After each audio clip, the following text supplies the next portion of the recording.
So the first question came in from a commercial insurance broker.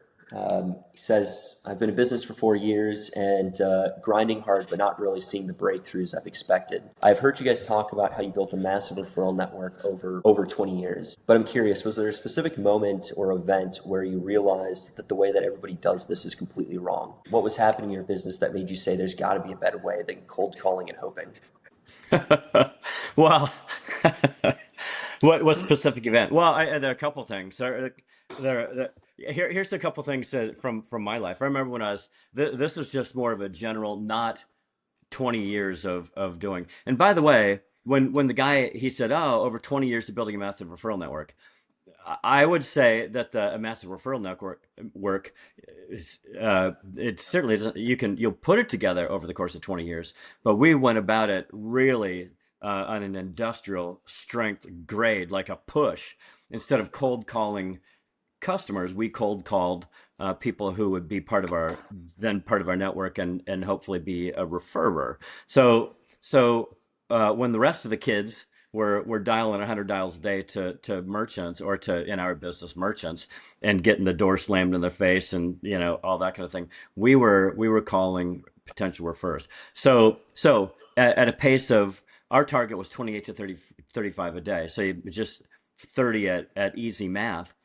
So we wanted to get 30 new contacts a day. So you pencil that out. That's 150 a week. That's what 600 of those a month. And when you go about it really aggressively, and this is how we found it works best because we've not only done it ourselves, but we've taught people how to do it in our office, outside of our office, that you really have to hop on that hard for the first 90 days in what we do and how we do it 90 days. So in 90 days, you've got about 1,800 uh, people in your referral network. And you want to do that as soon as possible. You want to do that fast and furious because what happens is business starts coming in and you don't have the time to build your network at the same speed. The business coming in will take away from the size of your network early on as you're building it. So that's just a correction of what he said because it doesn't take 20 years to build it. You can be in and out and done and in a much shorter amount of time than that. And then you ride it and you just work it for and people come and people go and you want to keep building, you want to keep in contact with everybody. So just a correction up front, okay? But as far as any dates, I remember the first time I realized there two times when I was a kid. One time when I was 5 years old, it was summertime in Storm Lake, Iowa, where I grew up, and on Walnut Street. And I remember I had a green bike. Back then everybody had banana seats on their bikes. It was sparkly green. It was a green bike, and it was a sunny Saturday morning.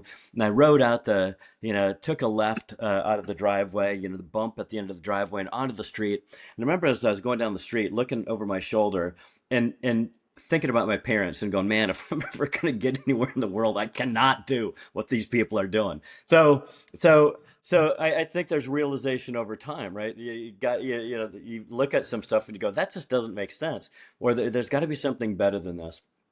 Uh, a few years later, probably I don't know, 4 years later, when my buddies and I were making, trying to sell Kool-Aid at the other end of Walnut Street to the right, and it was so freaking hot, and the my buddies were drinking all of our inventory for self-preservation because it was just smoking, trying to prevent heat stroke, and they quit, and I decided that instead of quitting, I'd load up my little red wagon and take it to a construction site, sold out every day, and so you start seeing things like that, and I thought, and I thought, well, gosh, there's, why don't other people go about like testing things differently.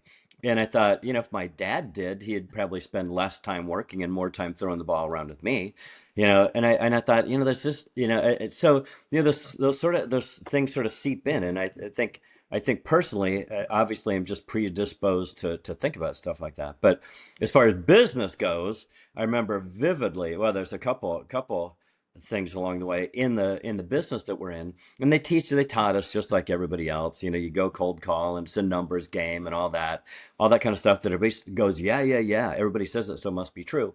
um, I just didn't like I hated it. I liked the business because I really enjoyed working with entrepreneurs. I didn't really care there was credit card processing. I knew because I had accepted cards before that it was an important thing.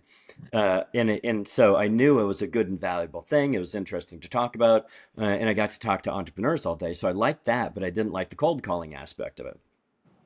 So I knew there had to be a better way. So I tried to start finding better ways. I started doing mailers and getting new business listings down at the courthouse, and that it leads to other things. And I presented to I thought, all right, who could I partner up with? I partnered up with the guy who delivered meat to Italian pizza restaurants, and he sent me a couple pizza places. He sent me a couple more pizza places, and I presented to a programmers group who did POS systems, and that didn't get me anything. Yeah, I went to a couple banks and I go, boy, we've got our own merchant services bar. So, but I knew there had to be a way. And then later, years later, I'm in Minnesota, and it's the middle of winter in an ice storm, and I had just hooked up a credit card terminal over in St. Paul, and I live St. Paul's on the east side of this 3 million people metropolitan area, and I live on the extreme west side.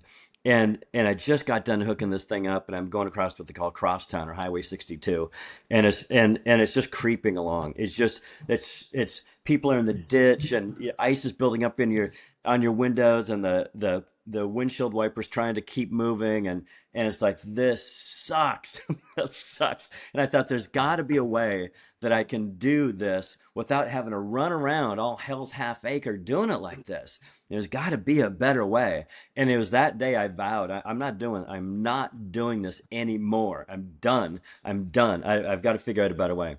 And so those were, across time, whether it's just personally or in this business, at some point, you got to look at what's the quality of life you want, what's the lifestyle you want, right? Because in this challenge of being free, it's what we found is that it's not polishing the stuff that they teach you. It's not trying to make the stuff that they've taught you better, because that doesn't necessarily get you free. It might get you 20% better, but then you're still doing the same stuff in just a slightly different way, and it doesn't quite work that way. You've got to look at this from a different vantage point. And it's how many different, how do you, it's like turning the dials on like cracking a lock, right? You don't know the combination. You have to figure the stuff out. But the way that you do business, I thought, okay, I don't like the feeling of this. I don't like the feeling of how I'm doing this. So if I was doing what I enjoyed better to do, how would it feel? What would it look like? And so you just start experimenting. But there were a couple points. One was stuck on the road on Crosstown in the middle of an ice storm. And, just different merchants along the way too. And just the process, it's like, you remember, you getting, you show up at a business, and it said we shoot every third sales or every fourth salesman, the third one just left. You go, that's not the vibe I'm looking for in this world, So they're and so I would so the person answering the question, I would say, okay, so obviously they aren't thrilled about how they're doing it, and so I would say, well, what's the life that you want to live? What does it cost? How much time do you want off? And you go, okay, well, now I understand my lifestyle. Now I've got to reconfigure whatever business that seems to be able to support that, pay for it, and also give you the time. And then you go, okay, how do I do that within my business to make the money and to have the time? And so, how would I? How would I? How would I? And then you just start moving around. It's like being a wrestler, right? I don't know how I'm going to beat this guy, but as I'm feeling it out, I'm moving around, and I'm trying to get the right sort of hold. It's a million analogies. So there does that help? It Man, life's does. too Yeah. short not to. I was listening to a song on the way to the office. Uh, what is it called? By uh, I forget who it's by, but it's something about freedom. Don't be afraid of your freedom. And the guy's kind of rapping. It's like these are the words from my granddaddy. It's nice to be free. It's nice to be free. You know, And so I'm singing along in the way to the office, and I'm thinking, damn straight, it's nice to be free. Because I left the house today, and it's like I'm, stressed about a couple things that are going on, and I didn't sleep well. It's like, and right before we go on, I can't find my chords, and I think, I could be doing what they taught me to do 40 years ago. I could be doing a Mhm. lot of stuff. I could be trying to do the old fashioned way better, polishing old stuff and knowing there's got to be, how do other people how do other people seem to have it figured out? What the hell are they doing? But I don't, so my challenge, my freedom challenge changes all the time. Uh, Chuck's been smoking hard clearly last Yeah. night. Yeah, A right. little That's hookah with his Cheerios this morning. yeah, right. Hookah and Cheerios is the breakfast of ex-champions. Hookah and Yeah, right. Cheerios. It's how we start our day.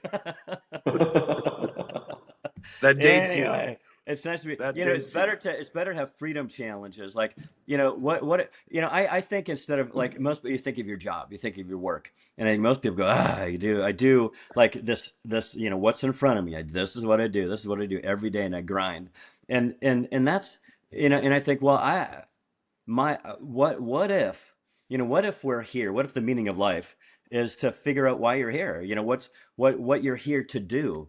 We're all good at something, and are we going to use that as a platform to reach for probably what we're here to do, or are we just going to try to always make that, always just shine that, I do this really well. I'm just gonna do that. And I think it's not. I think we're missing, and I think that's why a lot of people are angry and frustrated, is that they're stuck doing something that they don't like, and they know there's got to be more than this, and there is. And so I think our job is not what we think our job is. I think our job is to figure out how to get how to unlock what I call our true potential, the things we already have, the things that are within us that are there, and we unlock them when we use that to have more freedom, which is doing the things that you love to do. More of, how do you unlock these things to have more time doing what it is that you enjoy? How do you figure out your things in work so you can have more time doing what you enjoy? How do you figure out things in your work to enjoy it more? Spend more time, because your job is to do 8 to 10 hours of things that you fucking hate. That doesn't seem like if there's a creator, what we're here created to do. I think we've got it wrong. So I know we're getting off into something different than that, but I don't think so. I think it's all the same thing, and we look at things so short-sightedly, and we miss the big picture. And our job, I think, our job is to unlock who we are, and and and also within our work. Imagine going to work and going, man, my job is to become more free today. My job is to unlock these things within me to become more free, to have more freedom. So I would so back to the question, was there a time?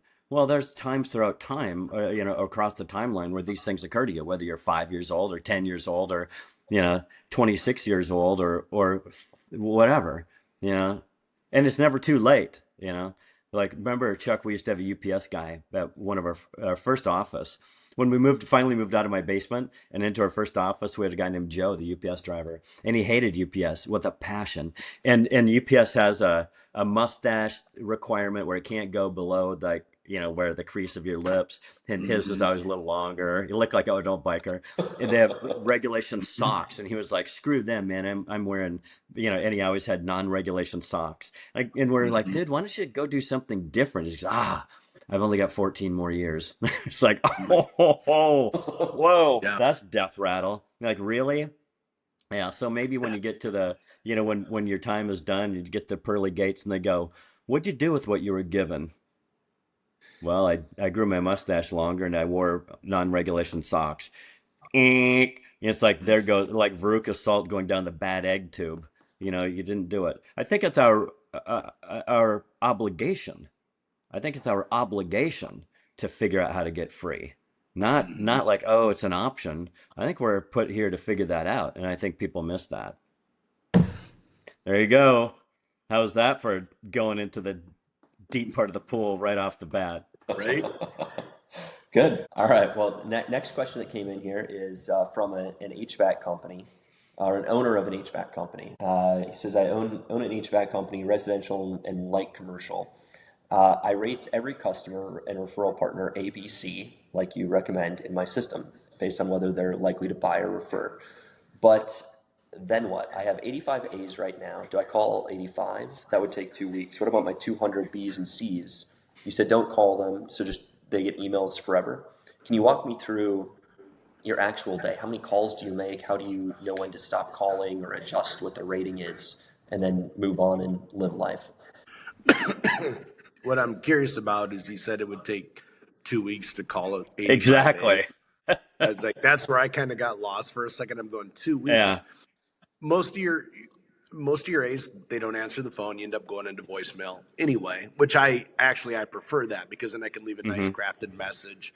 I don't have to be on the phone with them for 40 minutes, or 20 minutes or whatever. So I guess my first recommendation would be somehow block your time to you could make 85 phone calls. Okay. 2 days max if you get caught up on some, Exactly. on 2 some days. conversation. So 2 days a month. I mean, that'd be like the first, just get it out of the way. Right. And I was lost there. So you have to remind me the last half of that question.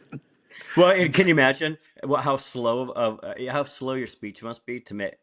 Oh, Because what would you say? You know, I would say probably 50% of the people you call on you're gonna get voicemail.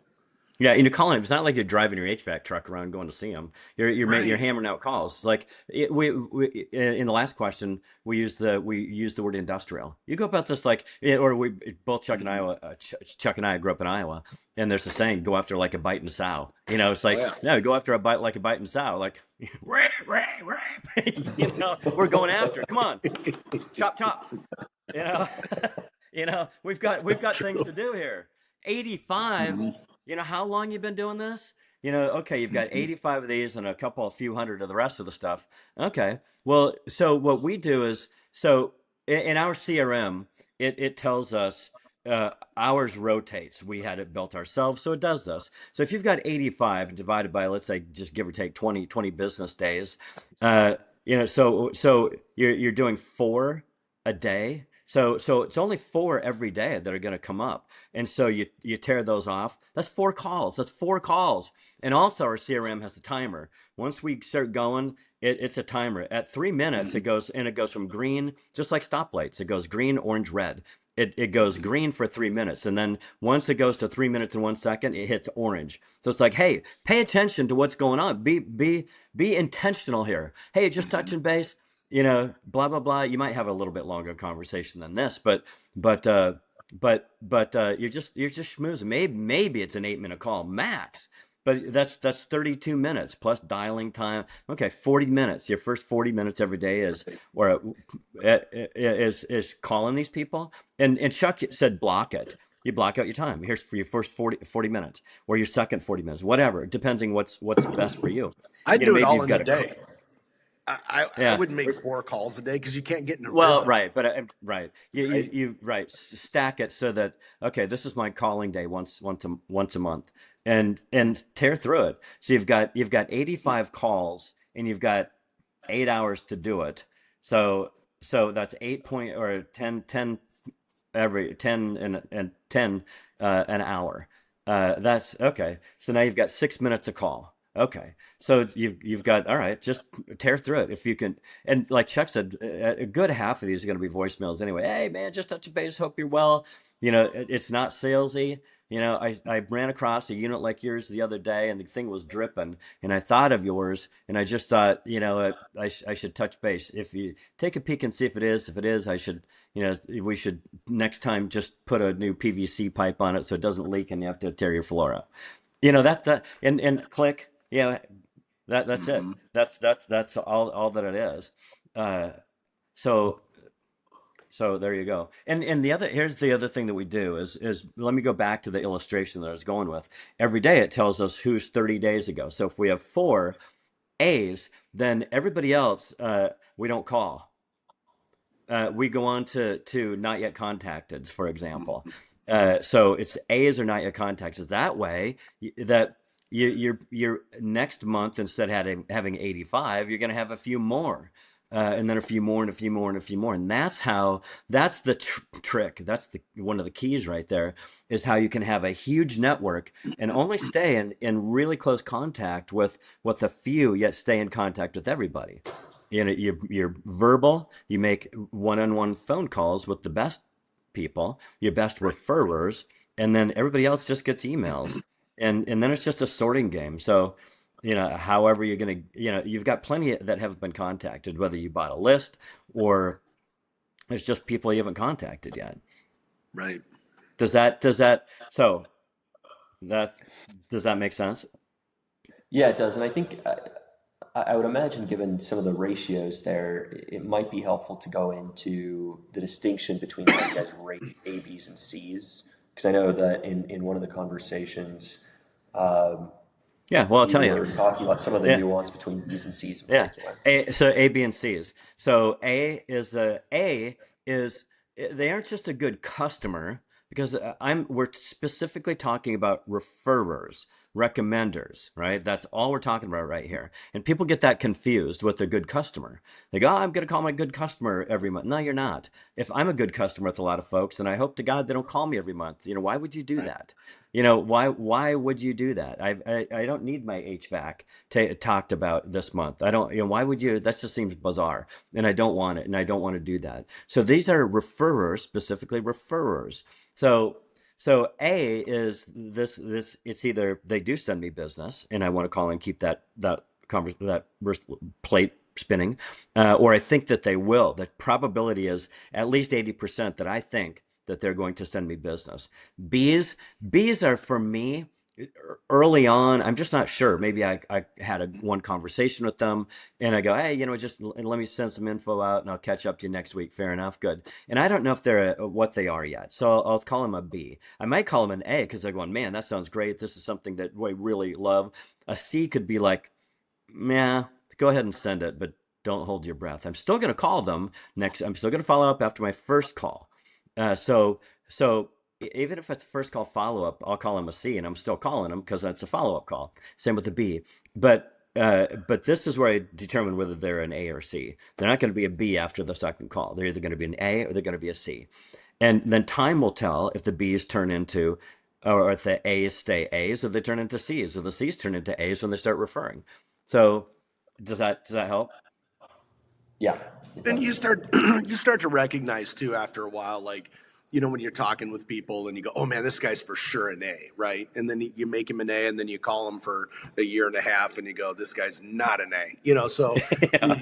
you just kind of learn. You just kind of get the sixth sense kind of thing, depending on the industry, and and also I kind of judge by how connected this person is as well. What's the likelihood that they're running into people that fall in line of, because I've had a situation where you get like one referral from someone just because it was a happenstance kind of thing, and you're never going to get another one. So Yeah. you got to kind of weigh a lot of different factors. Hmm.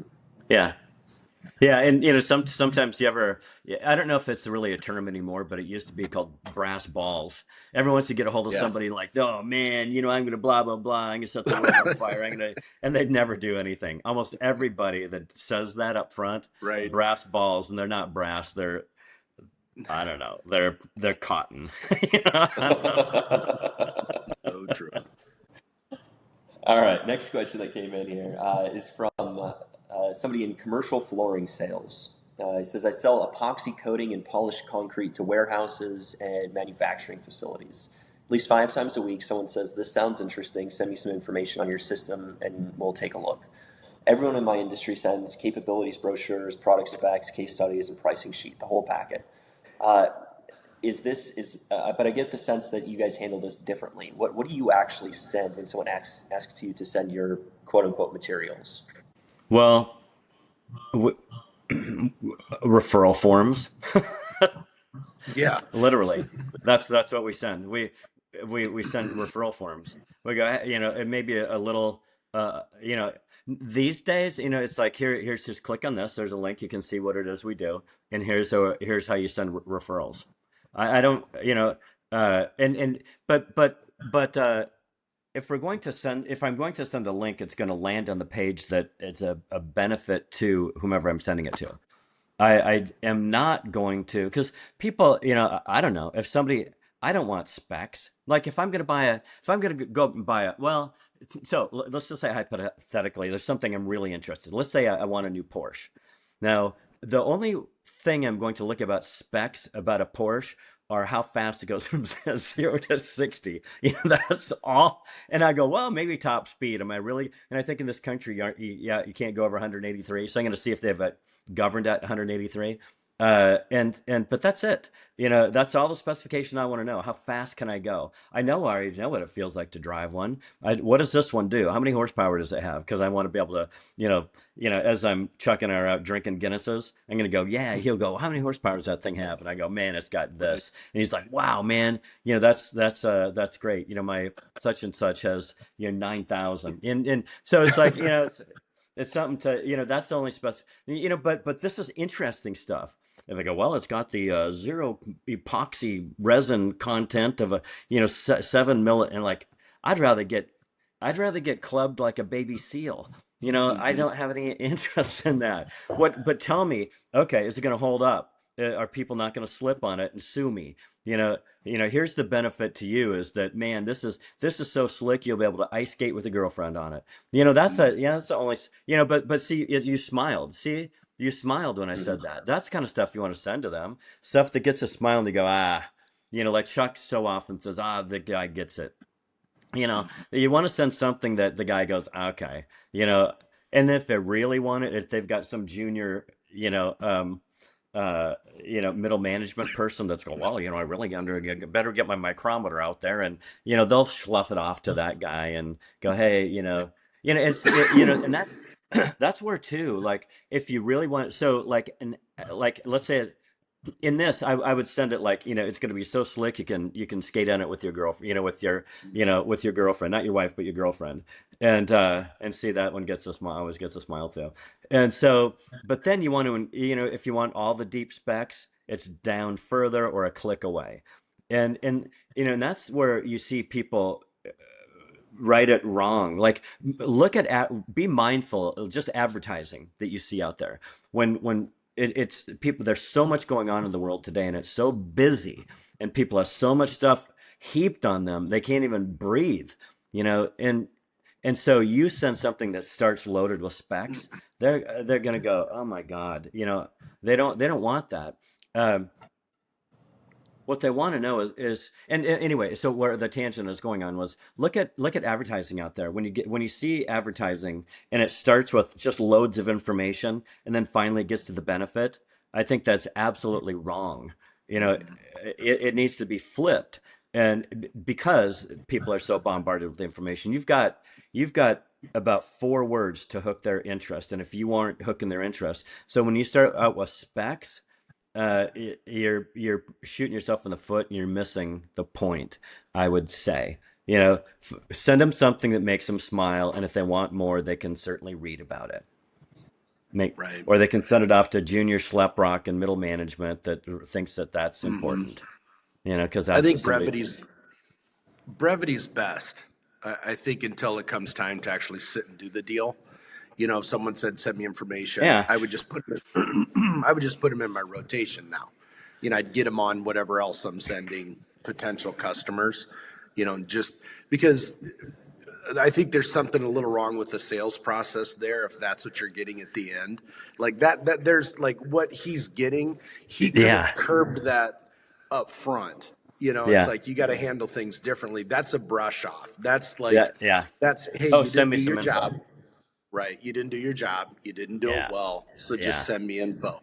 And then, yeah, fish or cut bait then. Just put them on your rotation and move on because you already messed it up, kind of. yeah, But it gives you an opportunity to circle back around and start over again a couple months from now or a month from now. You got to yeah, learn when you set it up wrong. You can't set yeah. it. If you set it up wrong, you're kind of high centered. Well, that's the biggest blow off answer ever is, oh, do you have Mm-hmm. some, why don't you send me some info? Oh, yeah. And the sender thinks it's just a hot lead. It's not. It's what everybody says. Oh, can you have some info? Yeah, because I just want you the hell off the phone. Leave me alone. I'm not going to look at your information. I'm going to delete it. I'm going to throw it away because you haven't interested me. So just like when we're talking about when you see advertising, you've got about 3 words to get their interest. In a conversation, you do too. You've got to get their Right. interest, and then you're talking about something. You have a conversation. So like Chuck said, you didn't set this up right. If at the end they go, can you just send me some info? It's okay if what you all you want to do is send them some info, but back in the telemarketing days, that's called sending wood. It's just there's this where that comes from. I really don't know, but there's no you're just sending crap. You're wasting money that's invested in printing or creating it electronically. You're wasting your time. You're wasting your hope. Uh, you're wasting so much stuff. The recipient on the other end is saving themselves time by just going, "Hey, can you send me some info?" Because they know you'll think because you're not doing your job right. You'll think that it's a good thing, and you go, "Yeah, I'll send it out and I'll follow up." They know now never to answer your call. They don't want to let. So yeah, Chuck's exactly right. When the conversation, if it leads to that, you need to, if that's what you're getting, you're sending out a lot of information without having a good conversation first. Uh, and if they go, just send me some info. That's you. If you hear, just send me some info, you need to. What's going to happen is if you watch your sales, it's not going to be very good. But if you're getting that even before your sales cycle runs out, if you're getting that, know that it's not a good sign. Know that okay, but you won't because you'll think it's a good sign. Oh, they wanted a lot of information. They wanted so much, some, and you're really encouraged. So if we're managing salespeople, we go, And, we and know that that's not a good sign. right, it's never good. So one of the things that I always do, because I've been in sales for almost 40 years now. When I always ask like, oh, And like what kind of before you launch onto that, Chuck, being Chuck said, I've been in sales for about 40 years, but still have a lot of other people. But Chuck is, and having met for the same amount of time, thousands and thousands of salespeople, Chuck is probably the best person in sales that I've ever met. So with that said, uh, I answer, didn't but pay it's him, by true. the way. But I didn't pay for I that. wouldn't say I wouldn't say it if it was weren't true because our I sponsors would all appreciate be that. upset. But truly, Chuck's really No. really you see people all over the world and talking about their stuff and selling and Chuck's the best. Anyway, Well, so with that I said, thank you. That's a big compliment. yeah, So I it really is, it is, appreciate yeah. that. But I drill them down, right? That's like, because you go, okay, I messed up somewhere along. This is like what's going on between the ears when I run into situations like that. So you're kind of rethinking, and I always go right to, oh, okay, sure, I can get something out to you. Let me ask you, what type of information are you looking for? I throw it back on them because then they go, oh, and it confuses them, right? So Hmm. now I can kind of backtrack and start doing a little more discovery then, because geez, I got to do this discovery, Mr. and Mrs. Client, because I want to make sure I get the right. I would imagine you probably want the right information, don't you? Information that pertains exactly to you then. And then I shut up and I put it on them, and you can hear they're going, oh, okay, this guy's cornering me. He's not letting me off, right? Yeah. Because you got to kind of, because I think a lot of things in life, in especially in sales, is that's how you gain respect from your client. Is they know they can't, like, metaphorically push you around, and that's really who people want to do business with. They want to do business with people that are pretty solid, and they know that if I'm dealing with a solid person, I'm most likely going to get a solid program or solid work done. It all adds up. If I'm soft and I'm coming in with cotton, then I'm not going to get those relationships. I'm not going to get the closes I'm aiming to get. So pin them down, and start there first. I would start right there first, Yeah. and I That's think a, you that's a work good it from call. there. Yeah. Yeah. Yeah. Yeah. That's a great point. Yeah. Don't, like I was saying, well, you better figure out something different now. Well, Chuck just gave you a technique to be able to figure it Yeah. out now. All right, next question that came in is from a Electrical contracting company. They do build outs in warehouses, lighting retrofits, and service work for property management companies. Um, the question is that I'm trying to build relationships with general contractors, commercial real estate brokers, and facility management companies. Problem is they all seem to have 3 to 4 electricians they call regularly. When I reach out, I hear thanks, but I've already got an electrician to use. How do you break into a referral partner's network when they already have their go-to people? It's easy. Just be better, right? So I think with that, number one, have the consistent follow up, touching base. Uh, do you know how many times I've called a referral source and they go, "Oh, I got 2 or 3 people that I already refer." Like in our case, I would refer merchants to. Um, and there's a couple different ways you can take this from here. Is as I go, "Oh, no kidding." I said, "What type of customers do you typically run into that you're having problems with, or just by the nature of their business, I know what types of clients they're referring. All I need to do is get my hat in the ring. I just got to get their information, and because at some point, oh, I can't get over there to do this electrical work. I'm out of town. Exactly. Oh, next thing you Exactly. know, they call. But you can't just bail on it. This is what people do. They go, "Oh, okay. Well, hey, if you ever have any need, let me know." And they go, "Okay, great." And then they hang up, and I go, "How do they know how to get a hold of you?" Right. It's like just All the time. you see it and you go, how are they going to know to call you? You think they're going to look in their phone, look at your phone number, and then save it on? No, get their contact. You already have their phone number. Obviously, you're contacting them over the phone.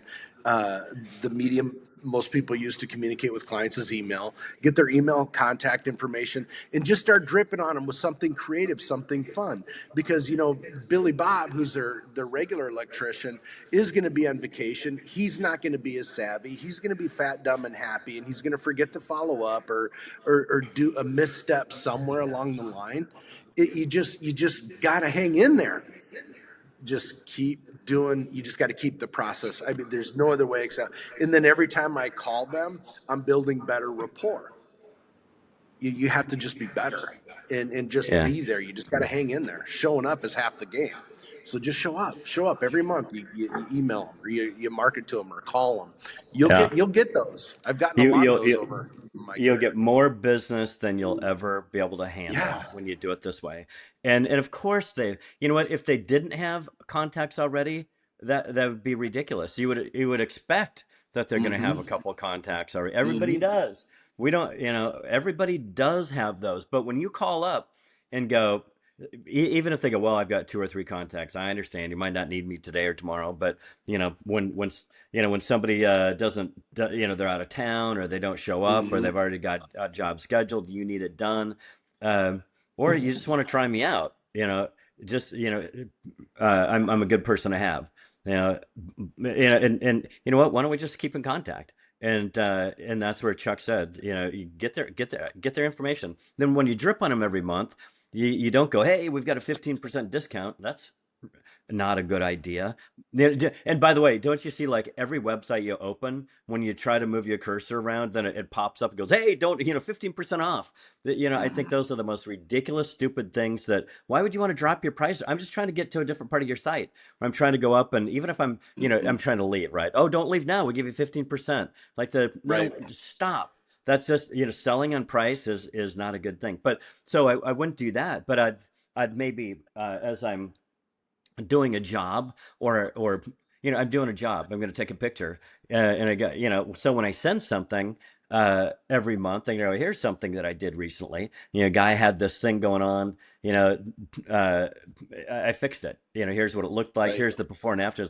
And people are going to go, oh, that's interesting. I wonder, next time I'm down in my HVAC area, I'm going to look at, I wonder what mine looks like. Mm-hmm. Mm-hmm. They just had a little drip, or it flooded, and all I found was, here's one of the things you can do yourself. Every 6 months you can pour some Drano down the tube, and it cleans it out. Or you can back it up and it runs all over your floor, and then you've got to jack up your floor, and or just, but it's not salesy. It's just something that's, it's like, it's like interesting to you. Or like when I was in college, I had a painting company, and well, if you haven't heard the story, I painted for a guy, and he got busted selling cocaine, and so therefore I no longer had a job to go to. So I had to create my own. So I pulled out the Yellow Pages and just started calling and calling apartment complexes to paint their turnover apartments, and and even doing that without back then I didn't know anything about this process of dripping,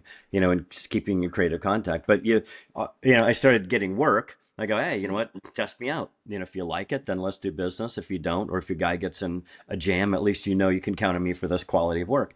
But imagine all the things that you'd run into in a painting job that you could take a picture of, that people Right. run into, like, oh, how the siding doesn't quite work right, and I had to spray it under here, or it was stucco, or you had to, this isn't something to paint, this is something to repair, or here's something I found in an apartment complex that the paint would stick to the wall. Well, it turned out the guy above was one of those garbage apartments, and Mm-hmm.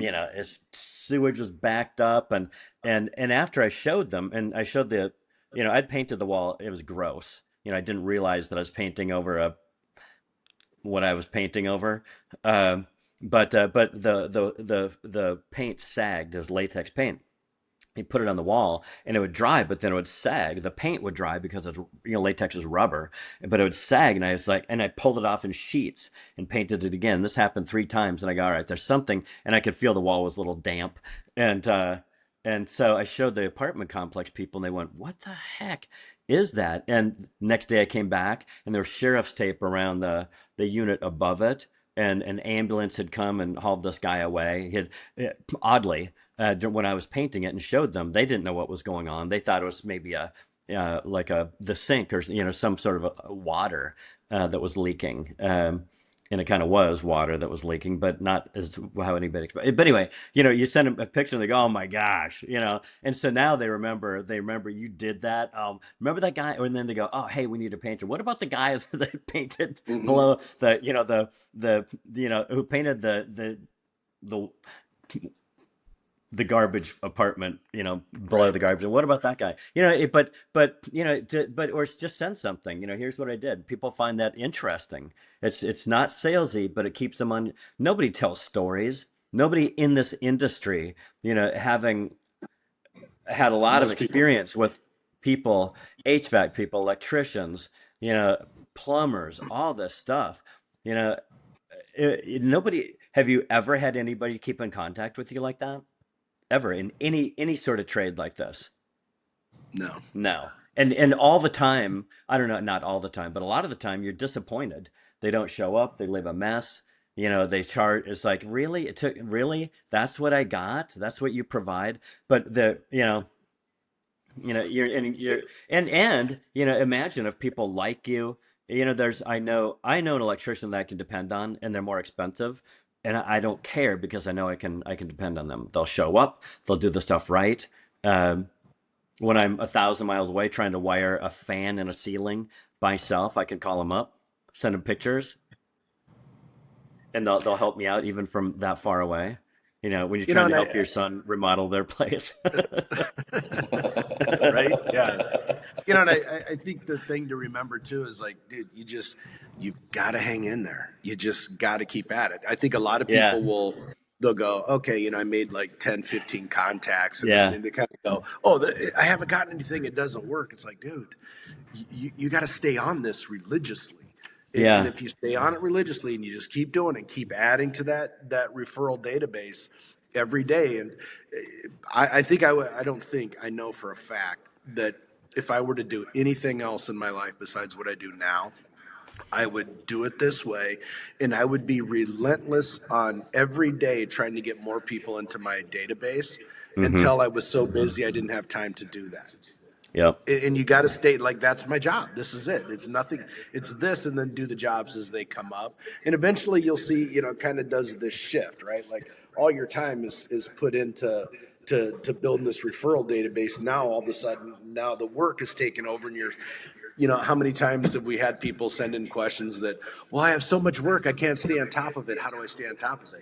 Because they did it. See, they started just where this guy's questioning where he's at right now, and get on their contact list. Get on there. Get on there. Hang in there because Joe's out of town. Bill's too busy Yeah. with other work. This is time sensitive. I need someone here like yesterday. What can I do? Well, who's that guy that's been sending us these emails and staying on contact with us for 6 months? That I got to call that guy out of necessity. I break down. I have to call. And then if that experience is a positive, great experience, guess what?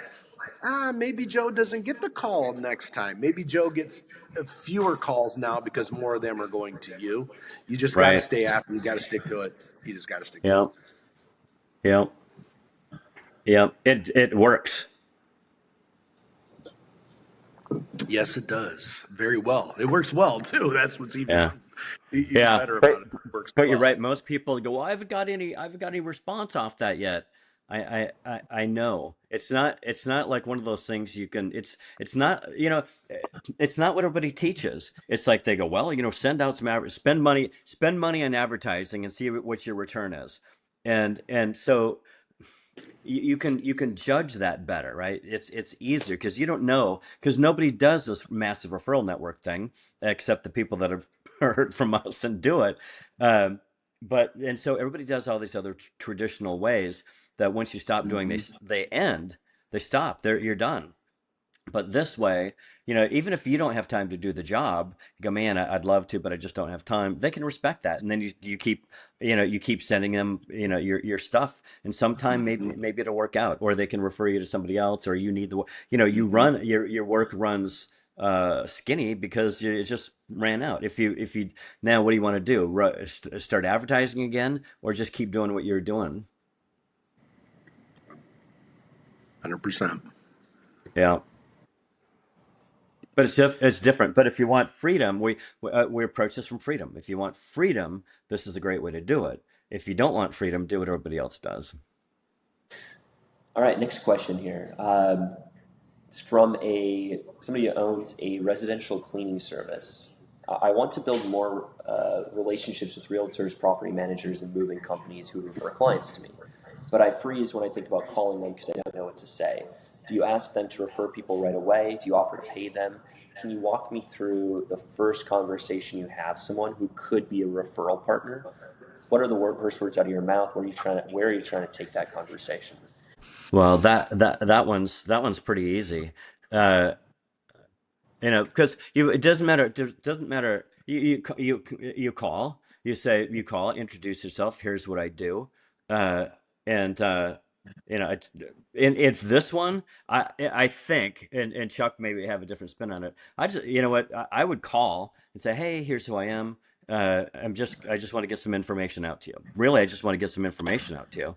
And and then they say, great. And I go, well, do you have, what's your, I try to establish some sort of, do you have need right now? Does this come up right now?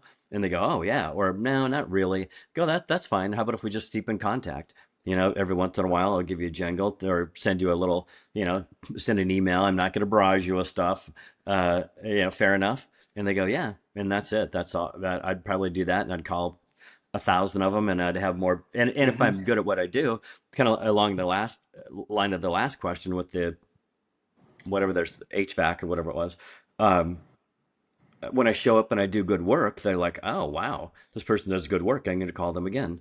It's not very tricky. It's not a telemarketing. I mean, it's not a it's what you're calling it offering is something that people need, and there's loads of people who do it, and they're not very good at it. They're not dependable at it. And so when you show up and you just send a little information, one, being proactive about it, nobody does that. No cleaning people. They'll send mailers. They send mailers, and we get them all the time. Or a little flyer or something. But it's like, yeah, you throw it away. I mean, if you need somebody, you might give them a call. But it's not a very good way of going about it. It's better if you really want the business, you call up and, because they want to deal with somebody that they like too. So you call up and you have a friendly conversation, and you send them a little information about you. You follow it up, and just send them little pictures. Here's something I ran into. Uh, yeah, here's a place that we do. We do this many square feet, da da da, or it's just something. It's just like a little report here, not a big one. It's got to be simple, or something you ran into. Oh, this guy had a, somebody gutted out a sheep on his office couch, and we cleaned it, or here's what it looked like, and here's like, really, yeah, how the sheep got up there, I'm not really sure. I don't know, but nobody does that kind of stuff, and so if you're friendly and about it, and you show up and do good work, you'll quickly have more work than you ever know what to do with. This is the only time that you call it with the sole purpose of sending out information, right? Right, yeah. Like when you do, that's the only, like when they ask you for it on the sales presentation, no. But Yeah, I'm calling to get this out to you. And I think it's important to have stories like you can kind of anticipate, yeah, like John went through a little mock scenario about, do you ever have this happen? No, I don't really. Go, oh, well, you know what? I can understand that. But I was actually dealing with a realtor the other day that, had an older couple, sold their home, the wife passed or the husband passed, and they were really kind of in a pickle, and it really helped close the deal that this realtor had. You tell stories, dude. yeah, 'Cause yeah, then yeah, yeah. they can go, I can relate to that. And you go, hey, you know what? I know it hasn't come up for you yet, but I assume you're probably trying to sell more homes and you're going to probably run into a lot more scenarios, right? Right? You see how I'm So tying you down now? Right? now Chuck's getting into the average house cleaner probably isn't going to be that sales savvy, but he's right though. If all you do is, when the story that you tell is relates to the target, that, so if you're calling a realtor, so he used a realtor scenario, you want to give him a story that's going to benefit the realtor. If you're calling a commercial job, you want to give them a story that's going to benefit the commercial job. If it's a residential or whatever, I guess we're calling somebody at their home, you know, what's important to this person. One, that you're not going to steal and break my shit, and that you do a good job. So I'm going to be more concerned about who am I letting into my home for that. The realtor is going to be concerned about, oh yeah, you can help me sell more homes. The commercial person's going to be like, man, I don't want you to come in during the, like, we're at our office here right now, and we've had a few cleaning companies over the course of 20 some years. We've owned this commercial space, Mm-hmm. and we had, remember, I forget who it was, but they would come in during the day, and we've got people on the phone What? like, what the hell are you? We don't have those people anymore. What are you doing? What are you doing? God, you're costing us money. You're inconvenient. But do you see that story? You see the story? Hmm. That's the story you tell. Yeah, I was working with this guy. Yeah. He was like, help me. These people come during the day. I got people trying to get work done, and they're over there running Yeah. a vacuum. My salespeople or my employees are going crazy. We don't mind cleaning at night, because we understand you have to do business during the day. I mean, you share stories. It's Yeah. not rocket science. Just Remember keep it we had, simple. we had one. Sometimes these people with vacuums, they've got like backpack vacuums, Yeah. and they run around. They scrape the hell out of like when they go into small rooms that bend Uh-huh. over and scratch all around. Yeah. They had. I just went, what happened here? And there's scratches all around the room. And it's like, how would this even happen? Well, then I realized, I Right. saw him one day. The guy's bending over with a backpack vacuum on his. And I go, he's bending Yeah. down low. Meanwhile, the back of it pops up and it scratches, you know, in back of Mhm. him. It's like, really? So now how much this? Now we have to repaint. Okay, Right. this is fantastic. And now I've got to find a painter. Like, God Right. dang. Then the painter comes over. They get paint on the carpet, all because that idiot with the vacuum Right. cleaner on his back. Like, ah, come on, man. But do you see how you're laughing? We're all laughing, right? Hmm. I think levity's best. You It, know, it is. Yeah, I always use want to get him to humor, smile at man. that. Yeah, Yeah, you always smile want and to get him dial, to smile. man. It's just go. Yeah, you want them to smile, and the way they smile is by, you say something, and it's like, and you can imagine the way that, like, that's the kind of story that a kind of story that I've always told selling stuff. And it doesn't matter if you're selling cleaning, painting, wild rice to chefs, financial services. Everybody that you're talking to is human, and they don't like to be bogged down in business that's no fun. They like levity. They do like that. And as long as you make sense in the serious stuff, you can say but you say it and it's like and they can relate. They go, gosh, I know, boy, I got caught in one of those derivatives myself, back before the crash of such and such. And now you can go, I know. Did you see the, and I, but then you go, you can relate on in sort of in a lighter sort of way, and in a deeper sort of way. Right. And most people don't. They go, well, it's just business is serious. You can't bullshit. You know what? They're human. They're human. They want to. Girls just want to have fun. And that's the spirit of being. I mean, right? Like you always hear that old saying that if you love what you do, you never work a day in your life. I better have fun in what I'm doing for a living. Otherwise, I'm not very free, am I? Being free is. Yeah. You know what I mean?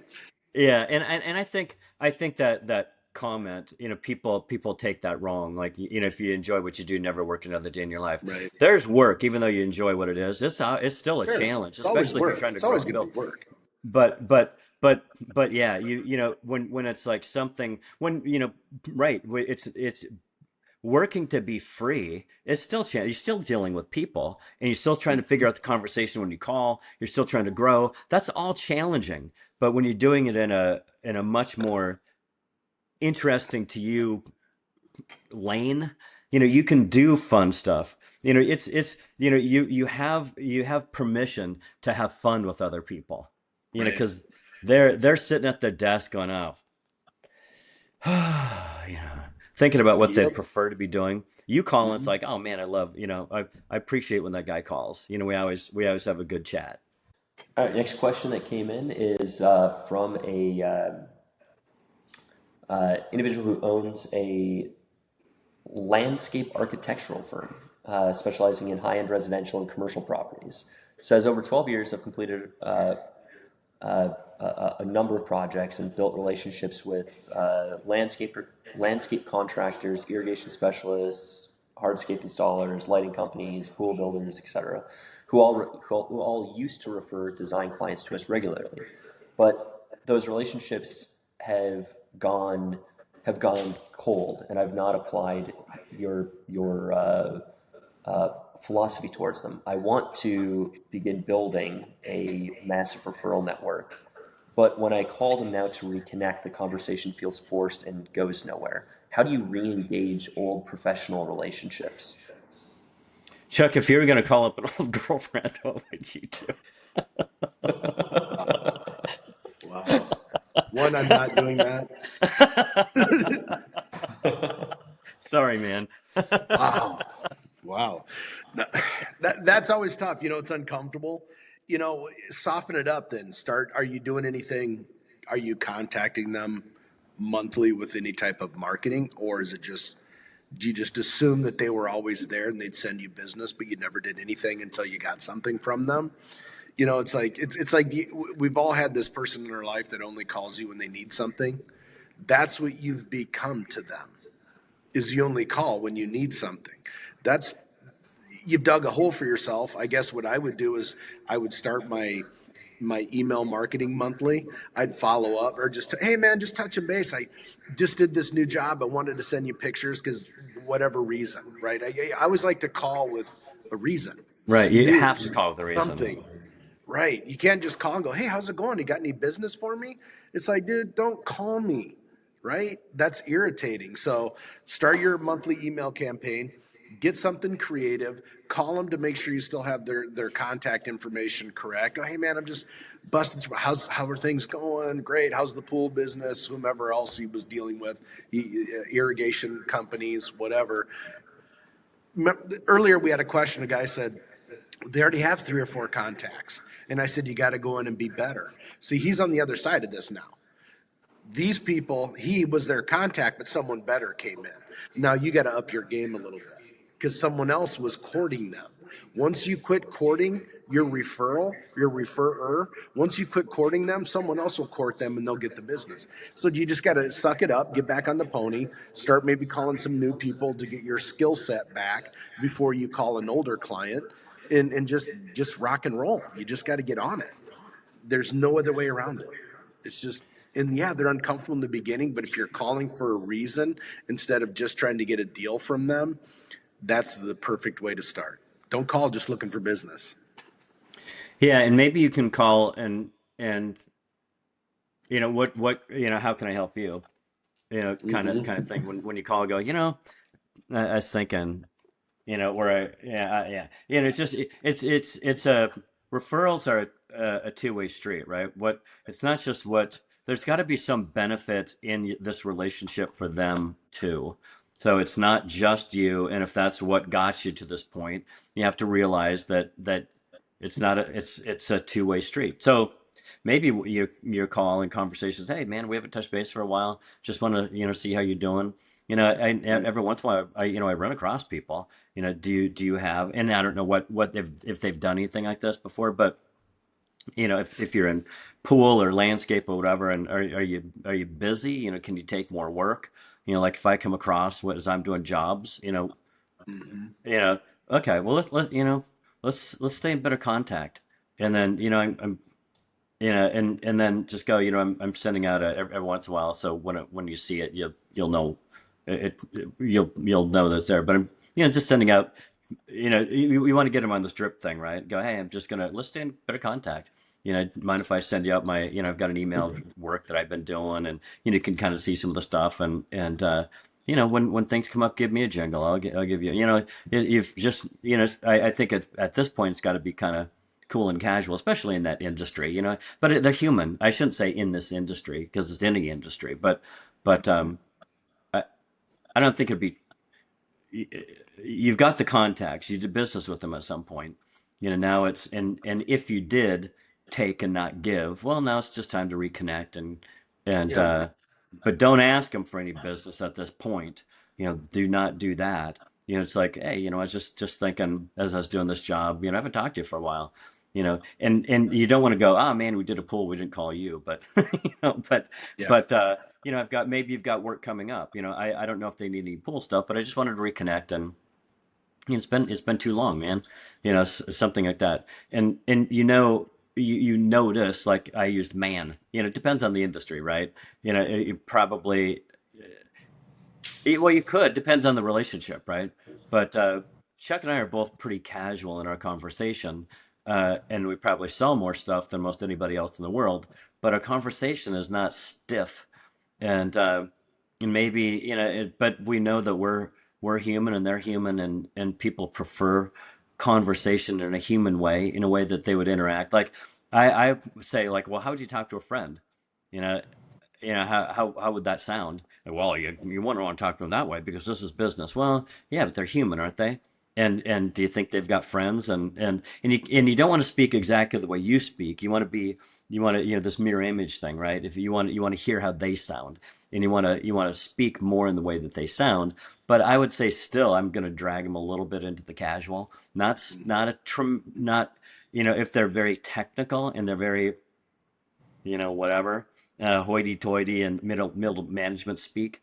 You're gonna have to have a little. You're gonna drag them. You're gonna pull them over. You're gonna win them over with your smooth, casual, Right. subtle ways. Because they're human. Because this is how they talk with their friends after they're done doing work that they hate. Mm-hmm. All right. Another question that came in is from uh, a new business owner. Said I Hey, started. I started a bookkeeping service 9 months ago, serving small businesses. I landed my first 8 clients through a local networking group. All of them are asking for things beyond basic bookkeeping. Can you file our sales tax, help with IRS notices, build a cash flow forecast, reconciling QuickBooks files? I'm saying yes to everything because I need the revenue, but I'm working past 11 p.m. most nights. Should I be doing whatever it takes to keep those early clients happy, or setting boundaries now? well, I don't know what the problem is. Uh, I get that you're working past 11 p.m. Well, you know, this is an easy one to be sarcastic on, but I think some of it is around clients asking for more than necessarily they signed up I for. guess what are you trying to hold on. Here's the question that where you get I think whether it's this one or many others, they go, here's where I'm stuck. What do I do to, what do I do here? And it's like, okay, like we hear, it's like you painted yourself into a corner, or you've done this, and now here's where you are. And what do I do about this? What are the tactics that I take right here? And there's tactics and there's strategies. And tactics are the things that you do, and that's what most people focus on because I've got no strategy. So I think that I'd go, all right, just stop a second because you can always come back to where you are. But I'd go back and go, well, what are you trying to achieve? What are you trying to build here? Because right now you're trying to do a workaround. You're trying to figure out a workaround, and your workaround is based on what the blueprint says. And so you look at the blueprint and go, oh, well, if we're actually building something, this is a contemporary style house. So, and it has this sort of trim and wrap and here's the flow and colors. And so I go, okay, well, based on that, then my workaround is going to be like this. If it's a different sort of home or a commercial building or a dog house, I'm going to be doing something a little bit different. So I'd go back and go, all right, hold on here. I've got all this business. It's good. What they're not saying is I don't have any business. What they're saying is I've got so much going on. I'm busy till 11 o'clock, and maybe or maybe not doing the stuff that I want to do. So I'd go back to the blueprint, and even if you have to at this point you've been doing you didn't just start. When you start, you'll do damn near anything for money, right? And now we're in it far enough where you go, all right, I want to get a little more specific. So maybe what I need to do is I've achieved that first blueprint. Good. I've got all the business that I can handle right now, given how I do it. Good. Congratulations. You built that. Good. Now let's go back to the drawing board and go, okay, now given what I know and the experience I have, here's what I want to build. And based on that, what it is that you want to build, maybe you go, all right, well, I want to continue to do this full spectrum, full service kind of thing.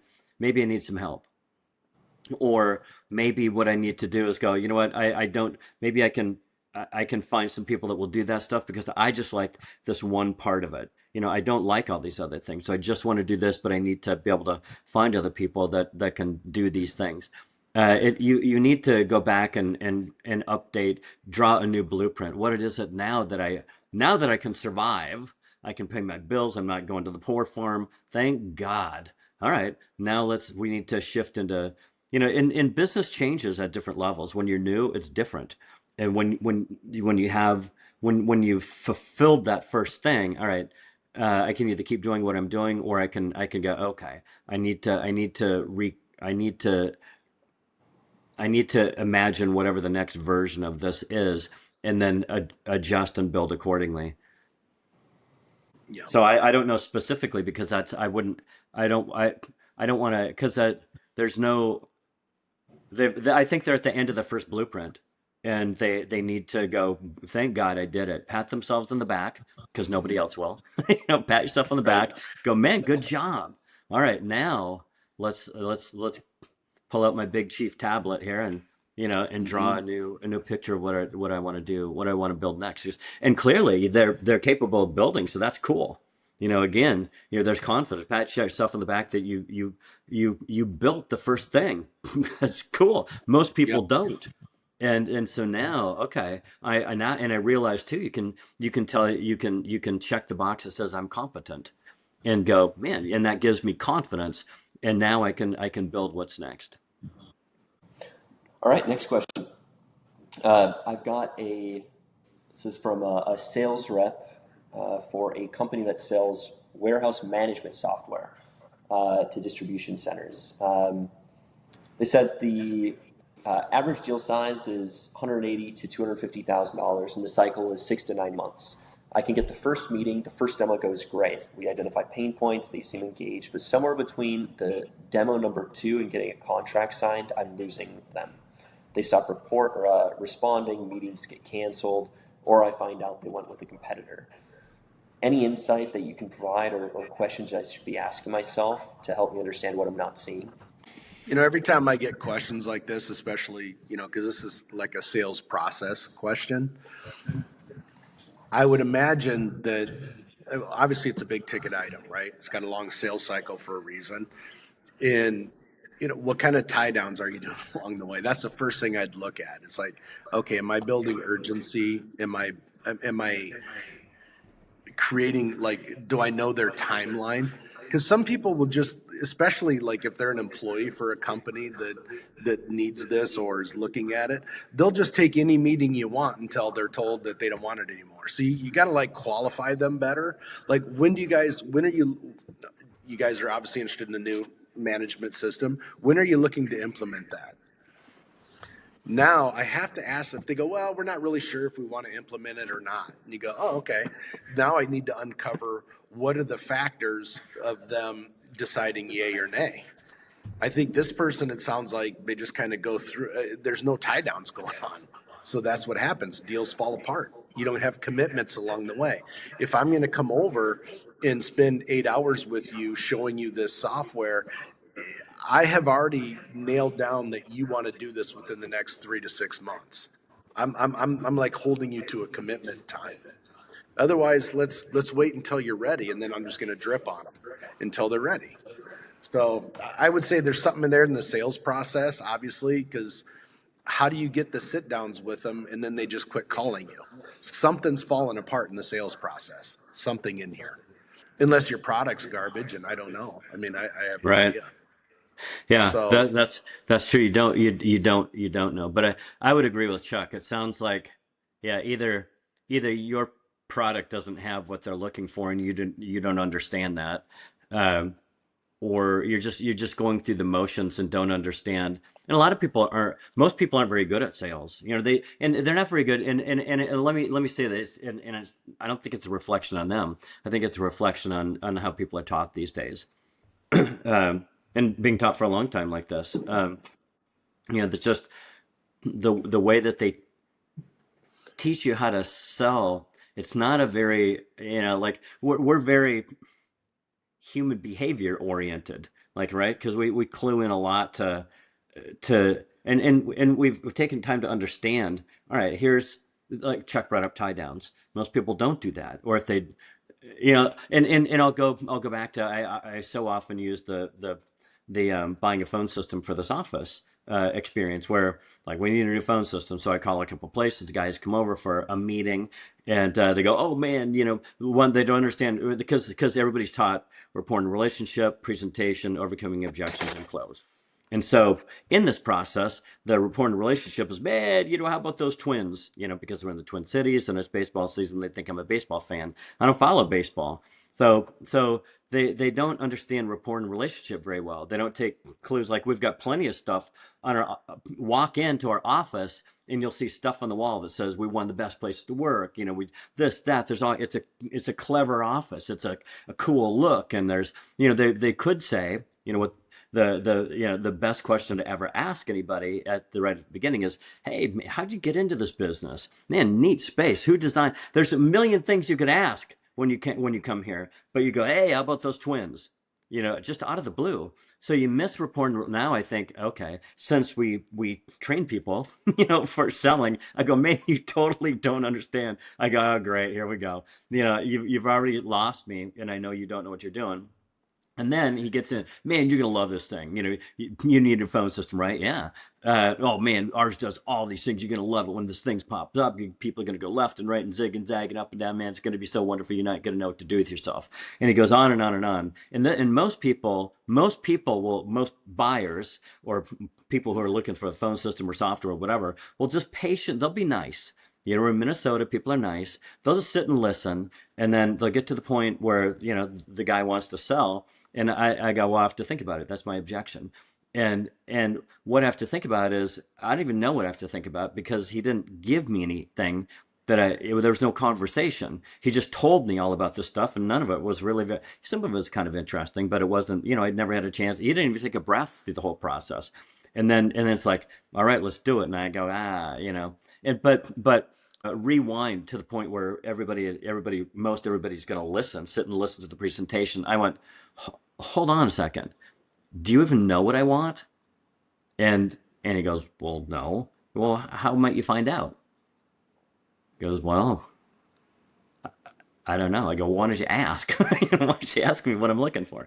So you know, and that's one of the things that people miss. And Chuck brought up tie downs. And so when we find out what I'm looking for, you go, okay, so if I could get you that, we'd probably do business then, right? Yeah. So that's an example of a tie down. And most people don't do that. Or what they do is they'll go, oh, so if I could get you that, you'd probably do business then, right? And they don't wait for an answer, and then they just move on. Well, they didn't. I didn't say yes. I didn't give any sort of affirmation, which is a signal to be able to go forward. So there's just basic things in a sales conversation that most people just don't understand. Or when there's a pause, like Chuck, in a couple things we talked about today, he goes, notice how right here I be quiet. You know, silence, most people can't stand silence. And so instead of waiting, you know, if I want to tie somebody down in this scenario, I go, okay, so if I can get that for you, can we do business? That's uncomfortable. And most always the salesperson will just move on. And that's a total mistake, because I didn't say yes. I might be pondering about it, and then you move forward. But if you know, you need to give me the time to process that question and say yes, or go, well, I don't know, it depends on these other things. Okay, well, let's talk about those things. You know, what are you looking for? So it gives me an opportunity now but most people don't do that because they're always taught rapport and relationship, presentation, overcoming objections, and close. And so they miss all of the stuff where they could dive deep on a question because they did a tie down, it didn't go right, or it went right, or you know those things are just not really taught. Um, they're Well, just and I not think taught. a lot of salespeople, if they're talking and whomever they're speaking with is nodding, they think that's confirmation. They think, oh man, this thing's going great. Yeah, This thing is right on target. But what people do is they'll kind of smile and nod, and then they don't do anything, and they let it die a slow and natural death, which is painful for the salesperson because he's trying to get the sale, and this is an easy way out for them.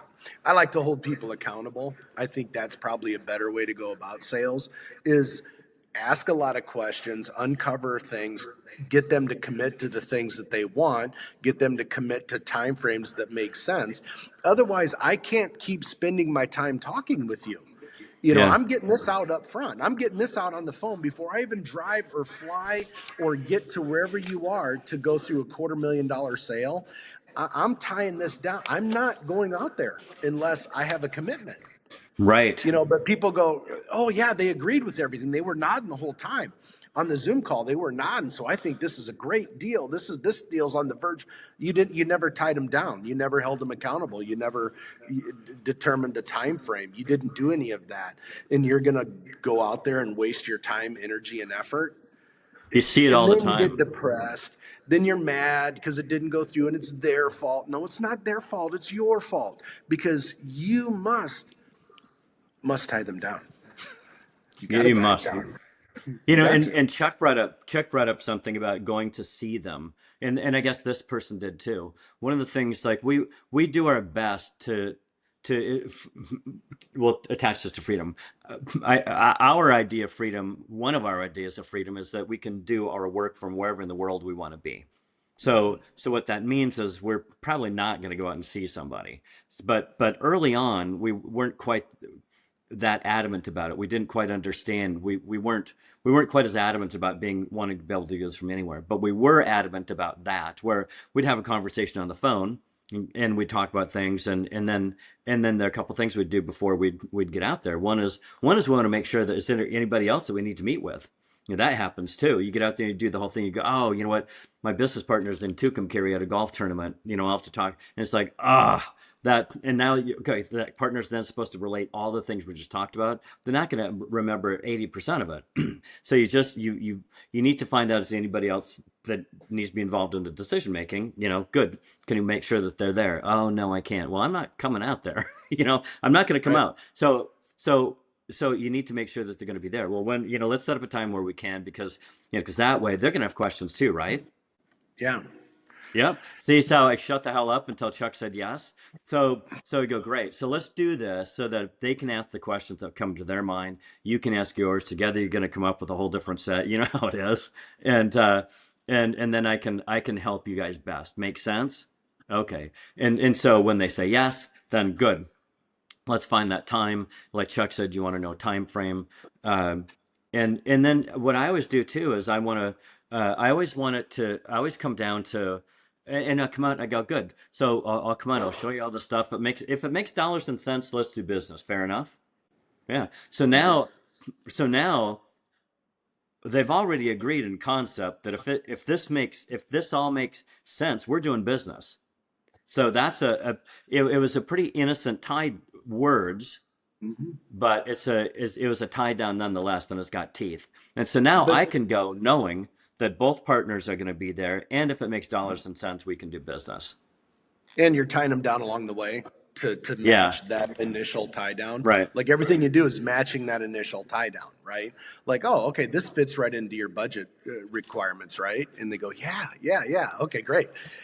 I've got you nailed down now. If this makes dollars and cents, and then halfway through I go, this fits into your budget criteria, right? And they go, yeah. It is damn near impossible for them to get out of this sale. Yeah. It's 80, impossible. 80, 85%, 90% chance that this is going to work now. Right. Where before, now imagine if we didn't do that. What are the chances, Ian? Do you think this is going to go to plan?